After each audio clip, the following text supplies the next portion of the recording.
So we were just we lost connection. Voilà. We were just talking. So Voilà. And we have done the connection, you see, with something which is absolutely qualitative, you see, and he speaks us. It means that the one is not only one.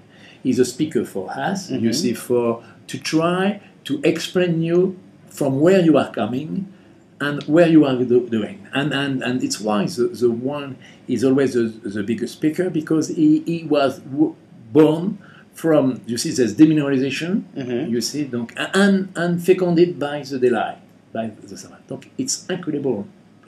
And we have had the chance to drink, you see, and to receive the information, and to, like that, to enjoy, and also to receive this first expression of life. And it's very important. And also, it's not simple to produce that. Donc we have to take some risk, you see, on the process, you see, and to have the full process. It means that to have the first process where you creative, you see, and you develop the macromolecule like that is not enough. You see, with the wine in Burgundy, and the one from Appellation d'Origine Contrôlée, for some other country you have this opportunity sometimes, but to digest it, to burn, you see, and to become autonome.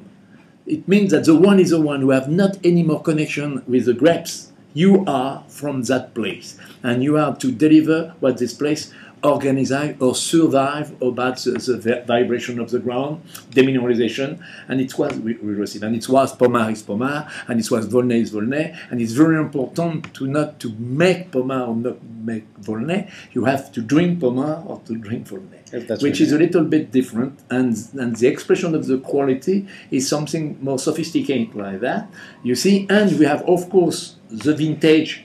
Is important because the circle of the maturation makes sometimes the reading is more easier, you see, when the vintage is good, as we said. But we have never to forget in Burgundy, we have this concept of appellation is more important than the vintage. It means that if you wait, you see, if you work well at the same time, then you know what you have underground become on the top. It means l'appellation take always the place for the wine, more than the vintage. And it's very interesting to know that what we have to respect, you see, and to deliver. Sometimes it takes time, you see, because the average vintage looks less pretty, of course, but when you live enough, you are more surprised, and sometimes you are very confused when you make a tasting of some older one like that with so-so vintages, and which are absolutely magic, because this reality, if the one is well made, this reality came and take the place. It was l'appellation is very important about that. And la duration, the time, is always what you have to do to read exactly what you want.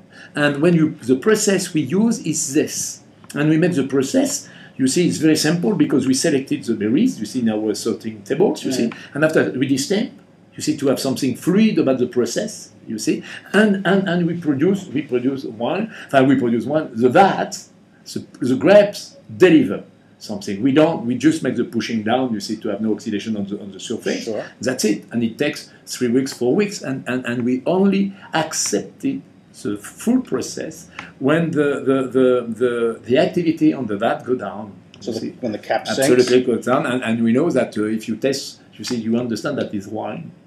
So of course with the impact of the process, but not so much. A lot of directions to go in there, but you raised one very interesting point that I'm always very curious about. We talk about vintages, and they're good vintages and less good vintages, and every so often a bad vintage. But with global warming in mind, and just the idea of a great vintage, we tend to say vintages are great when the wines are 1 year old. And to me, sometimes the great vintages aren't always the most. They're not the ones that speak most clearly about the appellation. In a great vintage, there's lots of fruit, so you have the fruit in the beginning.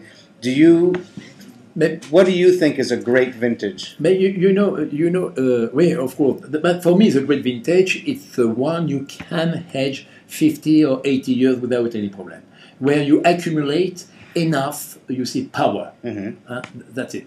But you see, for example, in Burgundy for the 09, the last vintages, which were quite good, you see, but large crop too. Donc, you know, and we have some wines that the people manage the process because they said, oh, they will be too much or they will be, and you see, and they control this process. And during this process, you have few weeks to accept it or not. And after that, you make some wine, like you say, you see, you have a good color, good flesh, but in fact, but this massive wine, enologic wine, are not fine. You see, and it's more baby bottles than the real wine. Sure. The wine must be something different, you see, more expand, you see. And the burning, normally speaking, you obtain during the process, it means that after that, the alliance, they have to come back, take times to deliver and to become at the right place, and to have like that, you see the molecules rising, you see on the spiral, and take place, the right place. You see, from where they are coming, you see, on this, and they develop, and it's why you are able to recognize seriously. Sometimes it's not. No. It's not because it's good, it's dark, it's fleshy, of course, but you taste grapes, you don't taste the place.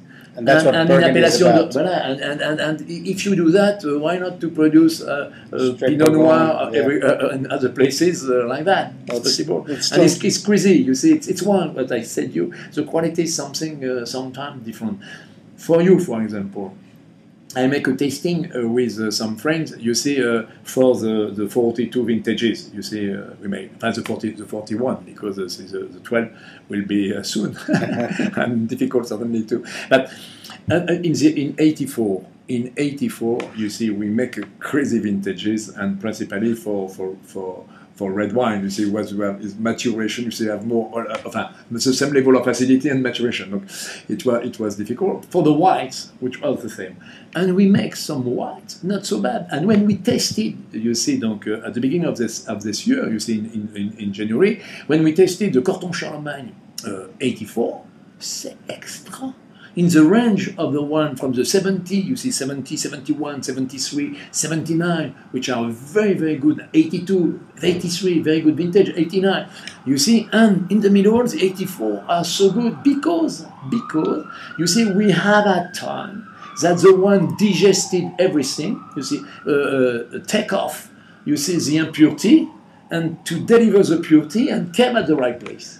And when it is at the right place, it's good. You have the level of the appellation always. If the one is well made, that's it. In the respect, it was, we said, le juste vineux, in the orthofrequence of the wine. The wine, everyone has their own frequencies. And if we work well, of course, the nature wants always to produce something harmonious. And it takes time sometimes, and it's crazy, and it's why it's good. So here,